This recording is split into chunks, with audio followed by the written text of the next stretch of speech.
الحمد لله رب العالمين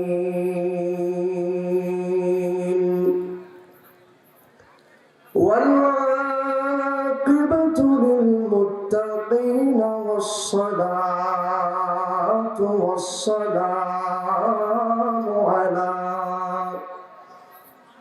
سيد الأنبياء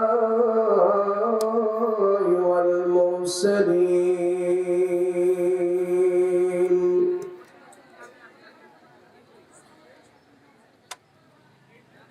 ونشهد أن لا إله إلا الله وحده لا شريك له وأن سيدنا حبيبنا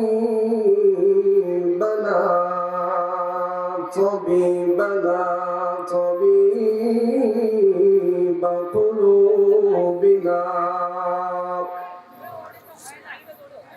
مولانا محمدا صلى الله عليه وسلم وقال الله تعالى قل إن كنتم تحبون الله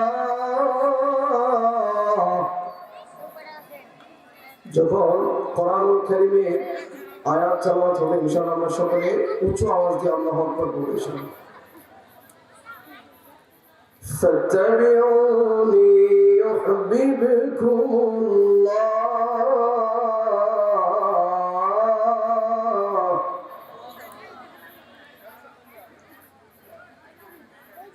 ويغفر لكم ذنوبكم والله غفور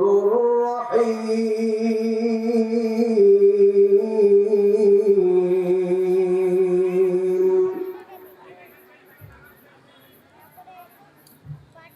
قال النبي صلى الله عليه وسلم من أحب سنتي فقد أحبني ومن أحبني كان معي في الجنة أو كما قال عليه الصلاة والسلام وقال الله تبارك وتعالى ببركة إن الله وملائكته يصلون على النبي يا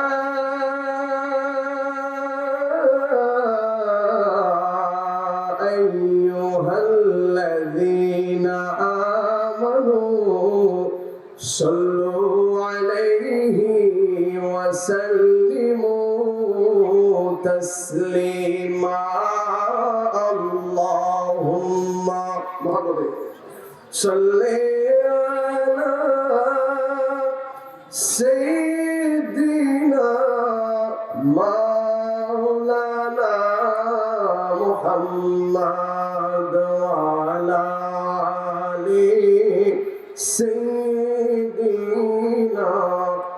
مولانا محمد নবীর দরুদ পড়ার দরকার আছে না নাই? নবী দরুদ পড়ার দরকার আছে না নাই? কোরআনুল কারীমে আল্লাহ কি ঘোষণা করে? ইন্নাল্লাহা ওয়া মালাইকাতাহু ইউসাল্লুনা আলান নবী। হে মানব জাতি, হে মুসলিম, হে মুমিনগণ, তোমাদেরকে আহ্বান করতেছি আমি আল্লাহ।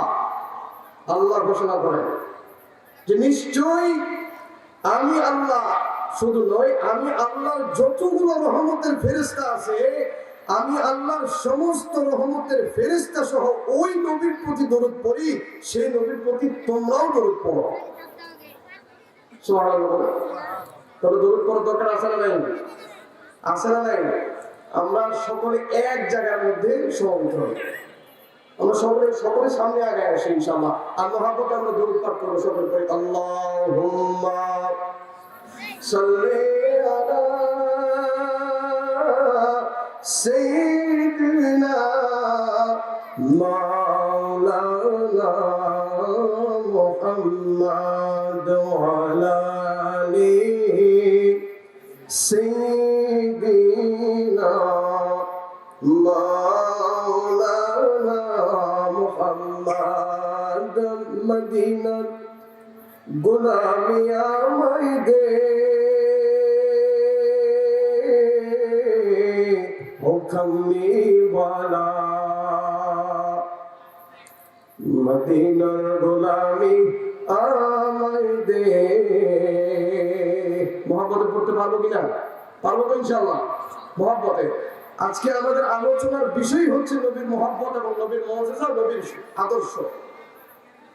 সকলে মদিনার গোলামি আমায় দে, ও কামলিওয়ালা।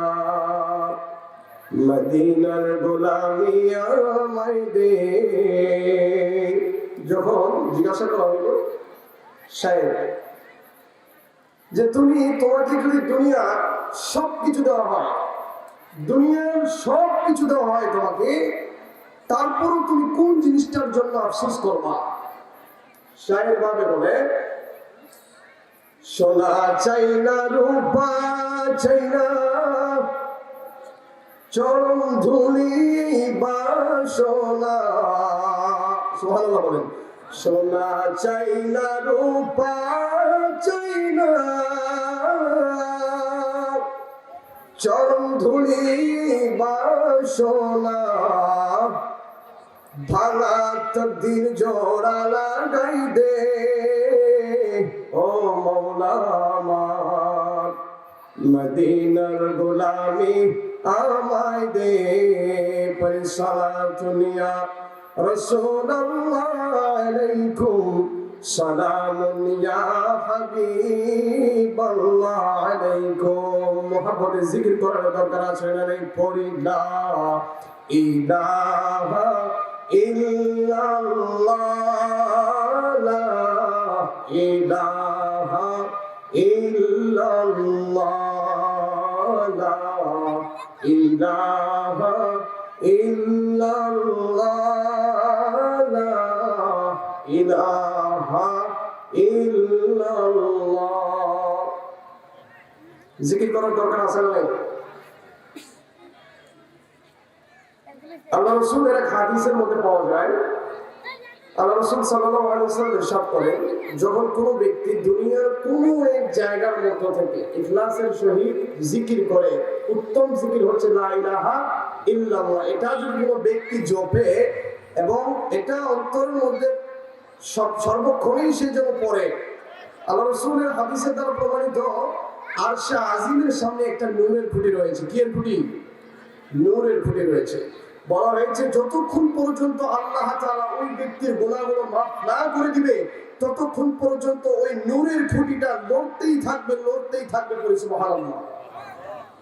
যখন ব্যক্তির গুনাহগুলো মাফ করে দেওয়া হবে, ওই নূরের খুঁটি স্তব্ধ হয়ে যাবে। তাহলে জিকির করার দরকার আছে না নেই? মহব্বতে বলি লা ইলাহা ইল্লাল্লাহ, লা ইলাহা ইল্লাল্লাহ, লা ইলাহা ইল্লাল্লাহ, লা ইলাহা ইল্লাল্লাহ। জবকে सरकार तशरीफ लाने लगी, सुभान अल्लाह। जबकि सरकार तशरीफ लाने लगी, हुरू गिल्मा भी खुशियाँ मनाने लगी। हर तरफ नूर की रोशनी छा गई मुस्तफा कामिली जिंदगी मिल गई ए हालिमा की तेरी गोद में आ गई दोनों आलम की रसूल अल्लाह ही अल्लाह बीबी आमिना की फूल अल्लाह ही अल्लाह अल्लाह ही अल्लाह अल्लाह ही अल्लाह पढ़ी ला इलाहा इल्लल्लाह ला इलाहा इल्लल्लाह ला इलाहा इल्लल्लाह मुहम्मदुर रसूलुल्लाह सल्लल्लाहु अलैहि वसल्लम। আলহামদুলিল্লাহ আল্লাহ তাআলা আলিশান দরবারে আমরা সকলে শুকরিয়া আদায় করব যে মহান রব্বুল আলামিন আমাদেরকে এখনো অবধি পুরা মহল্লার মধ্যে নয় এই মাহফিলের আশেপাশে এখনো আমাদেরকে দুনিয়াবি কাজে লিপ্ত আল্লাহ তাআলা রাখতে পারত, কিন্তু ঘোরাঘুরি থেকে আল্লাহ তাআলা আমাদেরকে ওখান থেকে ফারিগ করে আল্লাহ তাআলা দ্বীনের একটা মজমার মধ্যে আল্লাহ তাআলা আমাদেরকে ভালোবেসে বসার তৌফিক দান করেছেন। এই জন্য উচ্চ আওয়াজ দিয়ে পড়ি আলহামদুলিল্লাহ।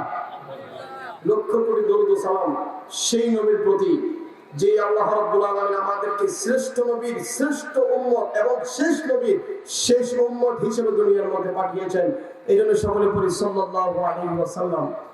সম্মানিত মুআজ্জাজ হাজিরিন, আসসালামু আলাইকুম ওয়া রাহমাতুল্লাহি ওয়া বারাকাতুহু। মন মনে অনেকজনের খারাপ বা বেজার আছে। সালামের উত্তর যে আওয়াজ আসলে মনে হয় না যে মনে হয়তো অনেক যন্ত্রণা কষ্ট নিয়ে আসছে। ভাই, আল্লাহ যদি আমাকে আপনাকে এই মুহূর্তে সুস্থ রেখে থাকে, একটা জবান কেউ বন্ধ রাখবো না, জোরে বলি আসসালামু আলাইকুম ওয়া রাহমাতুল্লাহি ওয়া বারাকাতুহু। দেখছেন, একটা জিনিস চিন্তা করে দেখেন, দুর্বল কিন্তু এখনো আমরা আছি, ঠিক কিনা? দুর্বলতা আমাদের ভিতরে এখনো আছে, সালামের জবাবই বোঝা যাচ্ছে, ঠিক কিনা? প্রত্যেকটা কথা অল্পক্ষণ এখানে আলোচনা হবে, প্রত্যেকটা কথা সবাই দামি হিসেবে সবাই মানার এবং আমল করার চেষ্টা করবো তো ইনশাআল্লাহ। আমরা মূল পয়েন্টে চলে যাব। সম্মানিত মুআজ্জাজ হাজিরিন, আপনারা সকলে কেমন আছেন? আরো জোরে বলতে হবে। আগেই বলে দিয়েছি, কোনো প্রবলেম যেন না থাকে আমাদের ভিতরে, দুর্বলতা না থাকে। আমরা সকলে কেমন আছি? আলহামদুলিল্লাহ। আল্লাহ তাআলা এই পর্যন্ত আমাদেরকে হসপিটালের বেডের মধ্যে রাখতে পারতো, ঠিক কিনা? এই মুহূর্তে আমরা বসে আছি, এই মুহূর্তে আমরা বসে আছি, এই যে আমাকে আপনারা চক্ষু দিয়ে দেখতেছেন, নিয়ামত কার? নিয়ামত কার? শ্বাস প্রতি সেকেন্ডে শ্বাস নিচ্ছি, নিয়ামত কার? আল্লাহ। এই জন্য আল্লাহর বরত্ব ঘোষণা করবেন মন খুলে, ঠিক কিনা? চুপি সারে আল্লাহর বরত্ব নিয়ামত ঘোষণা করব আমরা। এমন মুসলিম হয়ে আমরা দুনিয়ার মধ্যে আসিনি, ঠিক কিনা? সবসময় আল্লাহর বরত্ব গুলো উঁচু স্বরে ঘোষণা করবো আমরা। আজকের আলোচ্য বিষয় হচ্ছে রাসূল পাকের আদর্শ কেমন, মুজিজা কেমন। আমরা যে এমন একজন নবীকে পাইলাম এবং এমন একজন নবীর উম্মত আমরা হইলাম, কতটুকু চাওয়া পাওয়া। Who is the messenger of Allah for you. Allah রাসূল সাল্লাল্লাহু আলাইহি ওয়াসাল্লাম আমাদের জন্য কি? সংক্ষিপ্ত বিষয়ে আলোচনা করব, খুব দামি। শুরুতেই আমি কোরআনুল কারীম থেকে তেলাওয়াত করেছি এবং রাসূল পাকের হাদিস থেকে একটি হাদিস পাঠ করেছি। আল্লাহ রাব্বুল আলামিন কোরআনুল কারীমে বলেন বিসমিল্লাহির রহমানির রহিম, কুল ইন কুনতুম তুহিব্বুনাল্লাহ ফাত্তাবিউনি ইউহিব্বুকুমুল্লাহ। আল্লাহ তাআলা বলেন, কোন ব্যক্তি যদি আমি আল্লাহকে পাইতে চাই, কাকে পাইতে চাই ভাই? আল্লাহকে। বিষয়টা ভালো করে বুঝবেন, কোন ব্যক্তি যদি আল্লাহকে পাইতে চায়, তাহলে আল্লাহই বলেছেন আমি আল্লাহকে কেউ যদি পেতে যায় তাহলে যেন আগে সেই ব্যক্তি আমি আল্লাহ তাআলার যে হাবিব দামি নবী এই প্রিয় রাসূলের অনুসরণ যেন সে আগে করে। কথাটা এখানে বুঝতে হবে। কেন বলেছেন? অবশ্যই দামি নবী এই জন্য, ঠিক কিনা? আলোচনার শুরুতে ঢুকলেই বুঝতে পারবেন কেমন দামি নবীর উম্মত আমরা, কেমন দামি নবীর উম্মত আমরা। উম্মতি উম্মতি আর রসুল রসুল বলে বলে চিৎকার করলে হবে না। সঠিক মর্যাদা আল্লাহ রসুলকে দিতে হবে। এই আফসোস থাকে এমন একজন নবীর উম্মত আমরা ভাই একটা বার চিন্তা করে দেখছেন যে নবীর মাথা থেকে পা পর্যন্ত মৌজেজা আর মৌজেজা, পুরোটাই মৌজেজা। আল্লাহ তাআলা বলেছেন কোন ব্যক্তি যদি আমি আল্লাহকে পেতে চাই সেজন্য আমার রাসূলকে আগে অনুসরণ করে। কিভাবে অনুসরণ করব? আল্লাহ রাসূল সাল্লাল্লাহু আলাইহি ওয়াসাল্লামের হাদিস, মান হাব্বা সুন্নতি ফাকাদ আহাব্বানি ওয়া মান আহাব্বানি কান মাই ফিল জান্নাহ। বলা হয়েছে কোন ব্যক্তি যদি, প্রথমে আয়াতের মধ্যে বলা হয়েছে কোন ব্যক্তি যদি আমি আল্লাহকে পেতে চাই তাহলে যেন সে আগে আমার নবীর অনুসরণ করে। আল্লাহ রাসূল হাদিসের মধ্যে ইরশাদ করেন কোন ব্যক্তি যদি আমি রাসূলের একটা সুন্নতকে আঁকড়ে ধরে আমল করে, কাল কিয়ামতের ময়দানে আমি নবীর সঙ্গে ওই উম্মতের হাসর নাসর হবে এবং ওই উম্মত আমি নবীর সঙ্গে জান্নাতের মধ্যে থাকবে। চিৎকার দিয়ে বলি সুবহানাল্লাহ। হাসরের ময়দানে এমন ভয়াবহ ঘটনা ঘটবে। আসলে আমরা আলোচনার মূল বিষয়ে ঢুকে যাই। আল্লাহ রাসূল সাল্লাল্লাহু আলাইহি ওয়াসাল্লামকে বিভিন্নভাবে পরীক্ষা করা হয়েছে ওই জামানার মধ্যে। প্রত্যেকটা নবী পরীক্ষার মধ্য দিয়ে জীবনগুলো কাটিয়েছেন। প্রত্যেকটা নবী, একটা কোনো নবী নয় যে নাই এমন যে তিনার জীবন বসে কোনো পরীক্ষা আসে না আল্লাহর পক্ষ থেকে। এর ভিতরে ছিল আমাদের নবী ইব্রাহিম নবী, সমস্ত নবীরাই এরকম পরীক্ষার মধ্যে নিযুক্ত ছিল। তো সর্বপ্রথম আগে আমাদের নবী যে দামি নবী, এটা আগে জানার দরকার আছে না নাই? রব্বুল আলামিন কোরআনুল কারীমে একটি নয়, দুইটি নয়, তিনটি নয়, কোরআনুল কারীমে 1 থেকে 30 নম্বর পারা পর্যন্ত আমি আমার কোন বড় কথা বলি নাই। আল্লাহ রাব্বুল আলামিন আমার নবীকে, আপনার নবীকে এমন একজন দামি নবী হিসেবে দুনিয়ায় পাঠিয়েছেন, তার প্রত্যেকটা প্রমাণ 1 থেকে 30 পারা কোরআনের মধ্যে তুলে ধরেছেন। রাব্বুল আলামিন বলেন ওয়ালা সাওফা ইউতিকা রাব্বুকা ফাতারদা।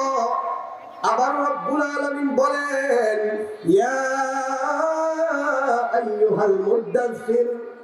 আবার বলেন ইন্না আরসালনাকা শাহিদান ওয়া মুবাশশিরান ওয়া নাযীরা।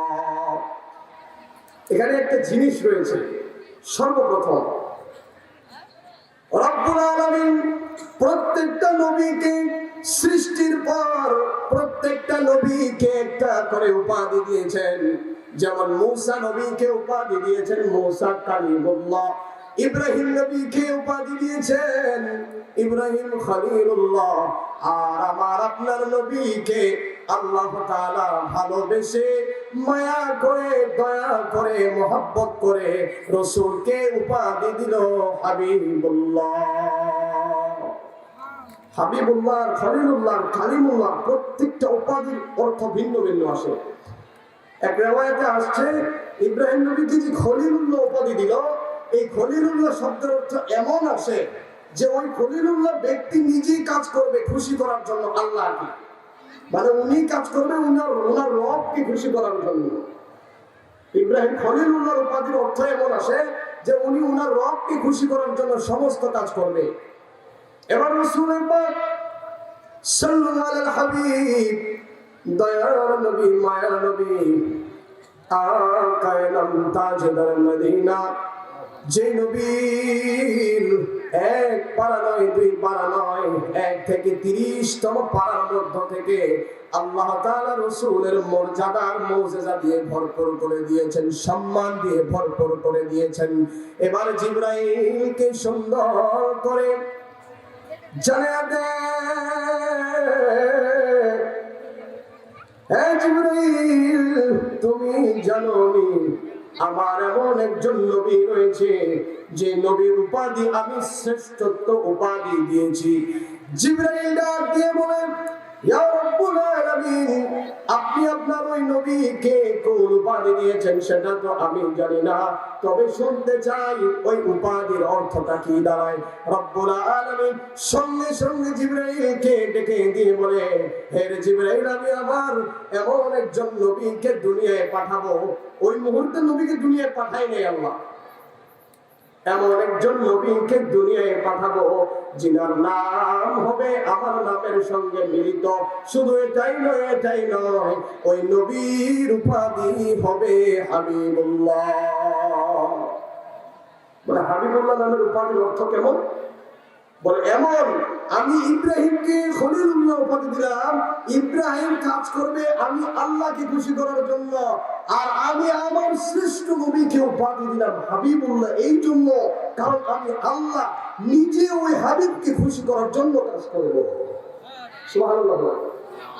পার্থক্য দুইটা, একটা আল্লাহকে খুশি করার জন্য কাজ করবে, আরেকজন আল্লাহ নিজে খুশি করার জন্য কাজ করবে আমাদের হাবিবকে, রাসূলকে। এত দামি নবীর উম্মত আমরা। এজন্য কবি বলেছেন কি, শায়ের বলে, চলো চলো চলো চলো চলো নবীর সন্ধানে, নবী বিনকে তরাবে ফুলসিরাত মিজানে। ঠিক কি না? এই নবী ছাড়া তরানে वाला কেউ আছে? কেউ নাই। কিয়ামতের ময়দানে জান্নাতীরা যখন জান্নাতের মধ্যে চলে যাবে, জাহান্নামীরা যখন জাহান্নামের মধ্যে চলে যাবে, একদল লোক দাঁড়িয়ে দাঁড়িয়ে দেখবে সমস্ত নবী আম্বিয়া কেরামদের, সমস্ত নবীদের উম্মতরা লাইনে দাঁড়িয়ে আছে। উম্মতরা তারা একটা সময় থাকে এমন একটা সময় চলে আসবে তাদের ধৈর্য হারা হয়ে যাবে। এমন সময় মূসা নবীর উম্মতেরা মূসা নবীকে জিজ্ঞাসা করবে, হে আল্লাহর পয়গম্বর, জলদি করে যান, জান্নাতের ফয়সালা করে দেন। কিন্তু মূসা নবী তাদের উম্মতের জবাবে কোনো জবাব দিতে পারবে না। এবার ইয়াকুব নবীকে যখন ধরা হবে, ইয়াকুব নবীও কোনো জবাব দিতে পারবে না। মূসা নবী ডাক দিয়ে বলবে, উম্মতেরা রে,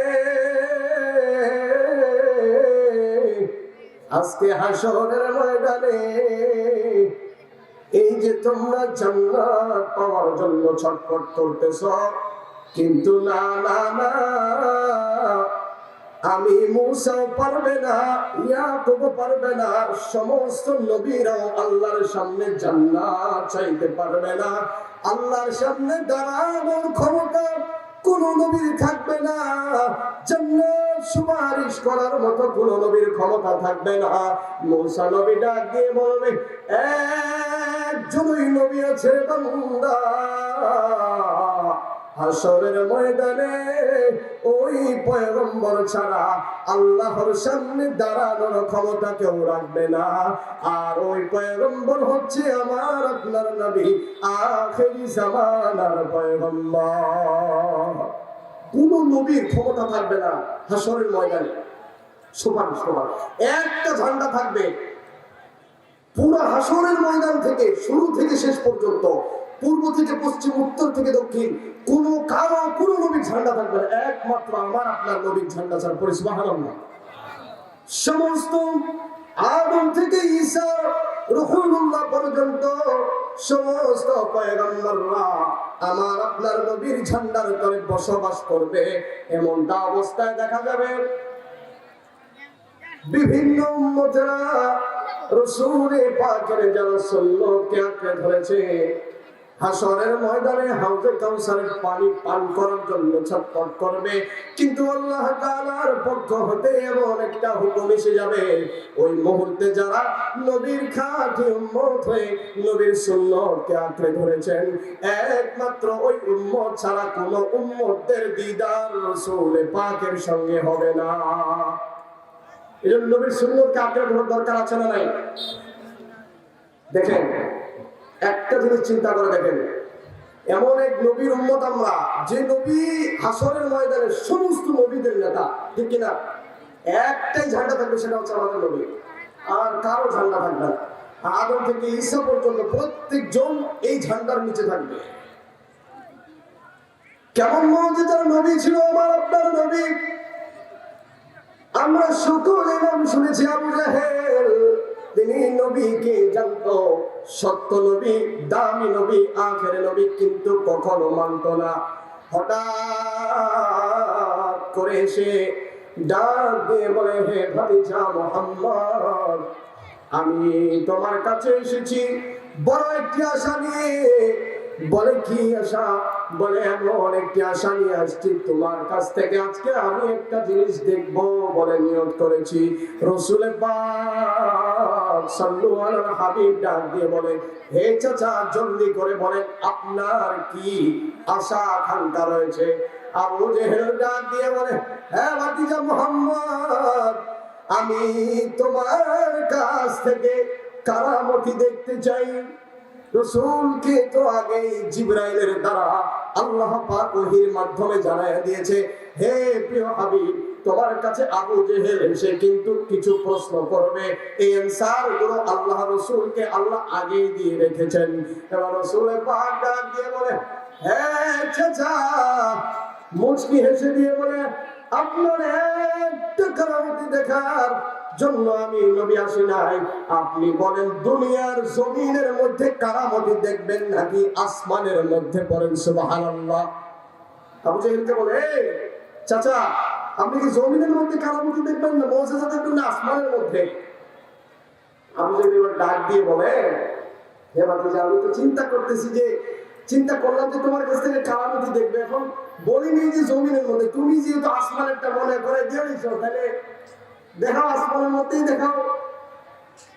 আল্লাহ রাসূল সাল্লাল্লাহু আলাইহি হাবিব ডাক দিয়ে বলে, চাচা, আপনি কারামতি দেখার জন্য প্রস্তুত হয়ে যান।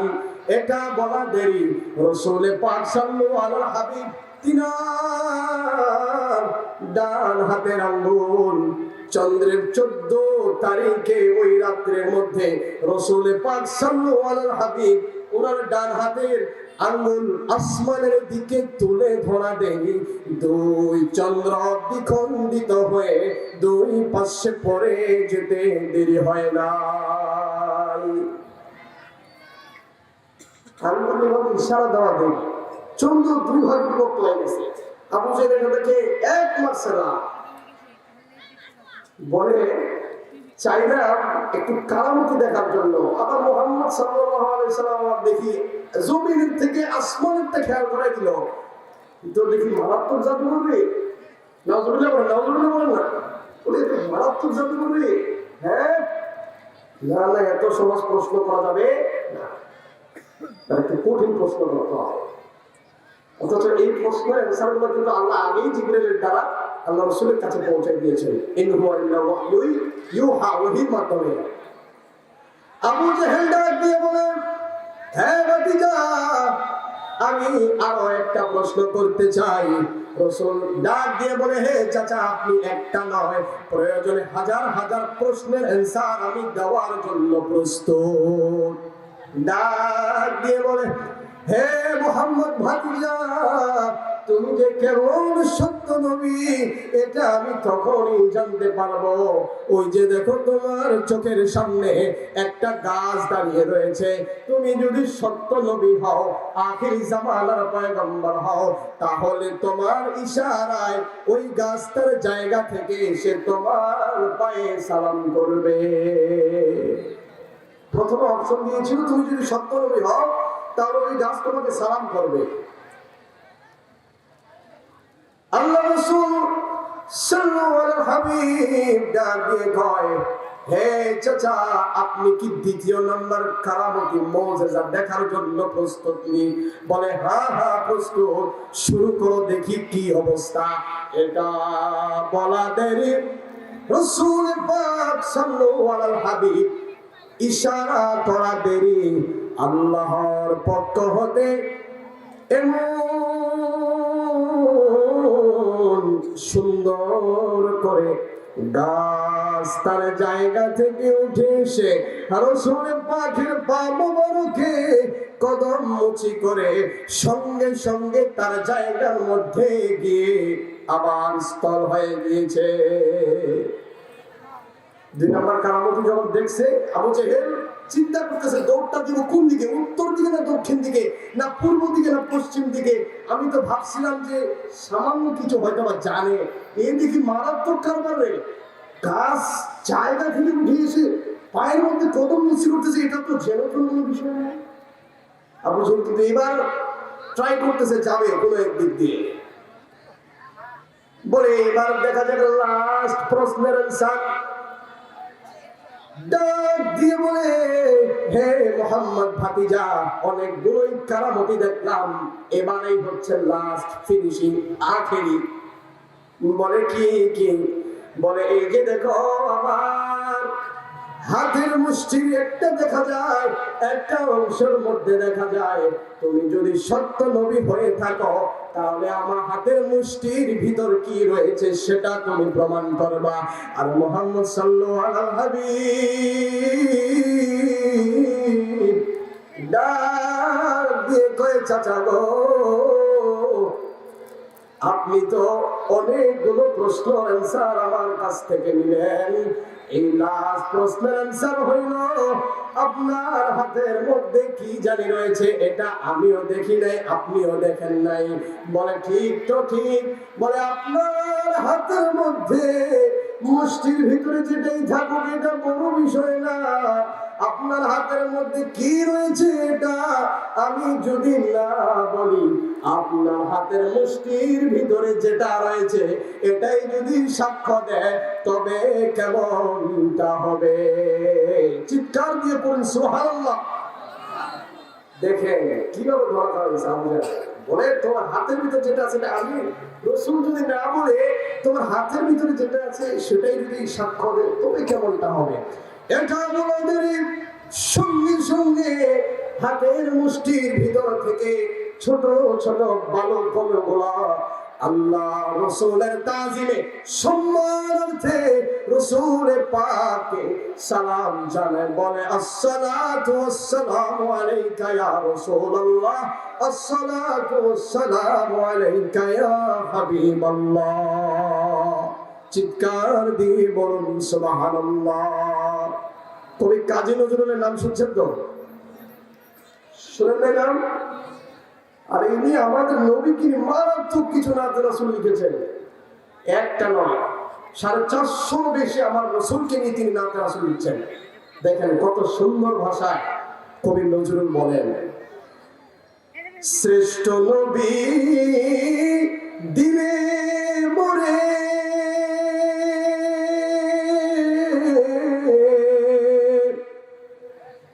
তরিয়ে নিতে রোজ হাসরে। সুবহানাল্লাহ বলেন। আল্লাহ শ্রেষ্ঠ নবী দিল তরিয়ে নিতে রোজ হাসরে, কাদেরকে? উম্মতদেরকে। শ্রেষ্ঠ নবী দিলে মোরে তরিয়ে নিতে রোজ হাসরে। আবার বলেছেন, পথ যেন না ভুলি মোরা, পথ যেন না ভুলি মোরা, তাই তো দিনে পাক কোরআনের বাণী খোদা, তোমার মেহেরবানি সুন্দর ফুল সুন্দর ফল, মিঠা নদীর পানি খোদা, তোমার মেহেরবানি। সুবহানাল্লাহ। এই এমন একজন নবীর উম্মত আমরা, এমন একজন নবীর উম্মত আমরা যে নবীর শুধু মাথা থেকে পা পর্যন্ত মর্যাদা নয়। এক রিওয়ায়াতের মধ্যে এসেছে এভাবে, আল্লাহ রাব্বুল আলামিন জিবরাইলের দ্বারা জানিয়ে দেন প্রত্যেকটা নবীর কাছে জিবরাইল ওহী নিয়ে আসছে। কোন রিওয়ায়াতের মধ্যে পাওয়া যায় 3 থেকে 4 বার, কোন রিওয়ায়াতের মধ্যে পাওয়া যায় 400 বার। আর সর্বশেষ নবী, শ্রেষ্ঠ নবীর রিওয়ায়াত ইতিহাস খুললে, আদর্শ খুললে পাওয়া যায় অন্য নবীর কাছে আসছে 3 বার 4 বার 400 বার। আর আমার আপনার নবীর কাছে জিবরাইল ওহী নিয়ে আসছেন 40,000 বার। সুবহানাল্লাহ বলেন, কতবার আসছে? 40,000 বার। কেমন একজন আদর্শ নবী! ওই নবী কি ভালোবাসার দরকার আছে না নাই? দেখেন ওই নবীর মুজিজা কেমন। আসমানের চন্দ্র তারা দ্বিখণ্ডিত হয়ে দুই পাশে ভেঙে পড়েছে। গাছ তার স্থান থেকে উঠে এসে রাসূলের পাকের পায়ের পা মোবারকের কাছে কদম মুচি করে আমার গাছ তার জায়গার মধ্যে চলে গিয়েছে। হাতের মুষ্টির বালুগুলো সাক্ষ্য দিয়ে বলে ইনি হচ্ছেন সত্য নবী, শ্রেষ্ঠ নবী, আখিরি জামানার পয়গম্বর। কেমন এক মুজিজার নবী আমরা পেয়েছি। ওই নবীর পক্ষে আমাদের কাজ করার দরকার আছে না নাই? এমন একজন নবী ভাই, বিশ্বাস করেন, এমন একজন নবী, দামি নবীর উম্মত আমরা হতে পেরেছি। আল্লাহ তাআলার কাছে কিয়ামত পর্যন্ত শুকরিয়া আদায় করে কখনো শেষ করা যাবে না, ঠিক কিনা? এই চিৎকার দিয়ে বলুন, ঠিক কিনা? কিয়ামত পর্যন্ত শুকরিয়া আদায় করে শেষ করা যাবে না। এমন একজন নবীর উম্মত হিসেবে আল্লাহ আমাদেরকে দুনিয়ায় পাঠিয়েছে। মুজিজা শেষ। খন্দকের যুদ্ধের কথা নাম শুনেছেন আপনারা? রাসূল পাক সাল্লাল্লাহু আলাইহি হাবিব খন্দকের যুদ্ধের জন্য যখন 2.5 থেকে 3,000 সাহাবীকে নিয়ে প্রস্তুত হয়ে গিয়েছে খন্দকের যুদ্ধের মধ্যে গিয়ে যুদ্ধ করবে, এমন অবস্থায় এক সাহাবী রাসূল পাককে দেখে বলে, ইয়া রাসূলুল্লাহ, ইয়া হাবিবাল্লাহ, ডাক দিয়ে কয়, দয়ার নবী গো, আমার পেটের মধ্যে প্রচন্ড ক্ষুধা, একদিন নয়, 2 দিন নয়, টানা কয়েকদিন ধরে না খাওয়া অবস্থায় আমি রয়েছি। এটা যখন রাসূল পাককে বলল, রাসূল পাক ডাক দিয়ে বলে, সাহাবীরে, কয়েকদিন হইল তুমি না খাওয়া অবস্থায় রয়েছ? সাহাবী বলে, কয়েকদিন। এই যে দেখেন শরীরের কাপড়টা উঠিয়ে দেখায় দেয়, এই যে আমার পেটের মধ্যে খিদা নিবারণ হওয়ার জন্য পাথর বেঁধেছি। আর সাহাবীকে ডাকিয়ে কয়, আমাদের রাসূল, এ সাহাবী রে, কয়েকদিন ধরে তুমি না খাওয়া অবস্থায় রয়েছ, যার কারণে তোমার পেটের মধ্যে একটা পাথর বেঁধেছ। আর আমার চিনি আমি হলাম আখির জামানার পয়গম্বর, তুমি একটা পাথর বেঁধেছ কয়েকদিন না খাওয়ার অবস্থায়, এই কারণে। আর আমি যদি রাসূল পাকের দিকে হিসাব করা হয় তাহলে দেখা যাবে কয়েকদিনের থেকেও কয়েকদিনের বেশিও আমি না খাওয়া অবস্থায় নবী রয়েছি। এটা আজ অব্দি কাউকে বলি নাই, কিন্তু তুমি তোমার পেটের মধ্যে পাথর বাঁধছো একটা, আর আমি নবী পাথর বাঁধছি 2টা। রাসূল পাক 2টা পাথর বেঁধে খন্দকের যুদ্ধের মধ্যে গিয়েছে যুদ্ধ করার জন্য ইহুদিদের বিপক্ষে। এরকম কষ্ট করছি আমরা ইসলামের জন্য, কথা বলতে হবে। একটা জবান কারোর জন্য বন্ধ না থাকে, এরকম কষ্ট করছি আমরা ভাই ইসলামের জন্য। বিন্দু পরিমাণ কোনো কষ্ট করে নেবে ইসলামটা, এমনি থেকে সেই ধরা দিয়েছে, ঠিক কিনা? এমনি থেকে সেই ধরা দিয়েছে, রেডিমেড ইসলাম, ঠিক কিনা? কোনো কষ্ট করতে হয়। কিন্তু আফসোস, এত দামি নবীর উম্মত হয়েও ভাই আমরা নবীর সুন্নতকে যেভাবে আঁকড়ে ধরবো, এই সময় আমাদের অনেক হেলসামে, ঠিক কিনা? এবার সাহাবী যখন রাসূল পাকের এই দৃশ্য দেখেছেন, সাহাবীরার জবানের মধ্যে কোনো কথা নাই। আমি সাহাবী হয়ে যদি একটা পাথর মারি, আরে নবী, আল্লাহ শ্রেষ্ঠ জামানার শ্রেষ্ঠ নবী, উনি 2টা পাথর বেঁধেছে, কতটা কষ্ট নিয়ে হিসাবটা করে দেখেন। হঠাৎ করে আল্লাহর পক্ষ থেকে ঘোষণা চলে আসলো, ওই খন্দকের যুদ্ধের কাছাকাছি হযরত জাবের রাদিয়াল্লাহু তাআলা আনহুর বাসা ছিল। এবার জাবের রাদিয়াল্লাহু তাআলা আনহু তাকায় দেখে, রে আমার নবী কয়দিন ধরে না জানি না খাওয়া অবস্থায় রয়েছে। আমি জাবের জলদি করে বাসায় গিয়ে ইন্তজাম করে আমি আমার নবীকে দাওয়াত করব।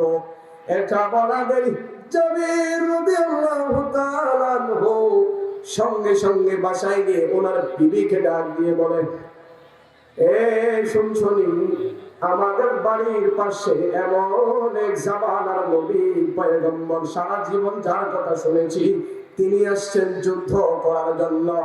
বড় কথা এটা নয়, না জানি নবী আমার কয়দিন ধরে না খাওয়া অবস্থায় রয়েছে। জাবের রাদিয়াল্লাহু তাআলা আনহু যখন তিনার বিবিকে এই কথা বলেছেন, রে জাবেরের বিবিও ছিল এমন এক পরেজগার আল্লাহওয়ালা।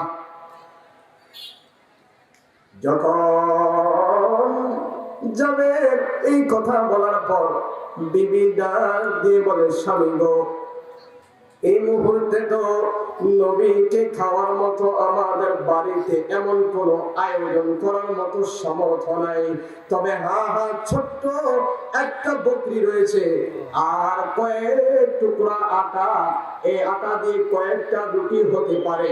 যান যান যান, আপনি এক মাঠের মাঝখানে নয়, এক কন্যারে গিয়ে রাসূলের পাককে দাওয়াত দিবেন আস্তে করে, যেন আমার পুরো সাহাবীরা না চলে আসে, কারণ আমার বাড়িতে পুরো সাহাবীদেরকে খাওয়ার মতো সম্বল নাই।